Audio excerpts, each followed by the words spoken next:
UPSC પરીક્ષાની અંદર સફળતા મેળવનારા ગુજરાતના ઉમેદવારોને મુખ્યમંત્રી ભૂપેન્દ્ર પટેલે લોકોની મુશ્કેલી કેવી રીતે ઘટે તેના માટે કામ કરવાની અપીલ કરી છે। યુપીએસસીની અંદર સફળતા મેળવનારા ગુજરાતના 26 ઉમેદવારોનો અમદાવાદની અંદર અભિવાદન સમારોહ યોજાયો હતો અને જેની અંદર મુખ્યપ્રધાન ભૂપેન્દ્ર પટેલ પણ ઉપસ્થિત હતા।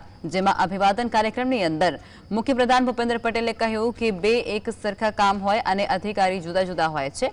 એકનું કામ થાય અને એકનું કામ ન થાય તેવું ન બનવું જોઈએ।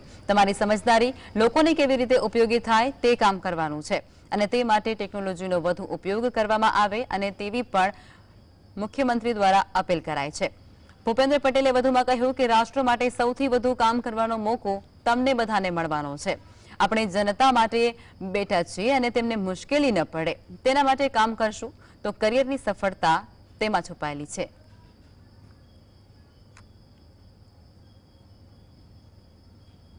તો કેરિયર સક્સેસ ક્યારે તો કે પબ્લિકને વધુમાં વધુ સંતોષકારક કામ કરો, ભવિષ્યનું એમને લાભ થતો જાય, ભવિષ્ય માટેનો એમનો વિચાર કરીને, પ્રજાજનોનો ભવિષ્યનો વિચાર કરીને એ લોકો માટે શું કરી શકાય બંને પેરેલલ ચલાવશો તો એ તમારી સૌથી મોટી સક્સેસ હવે તમને મળવાની છે।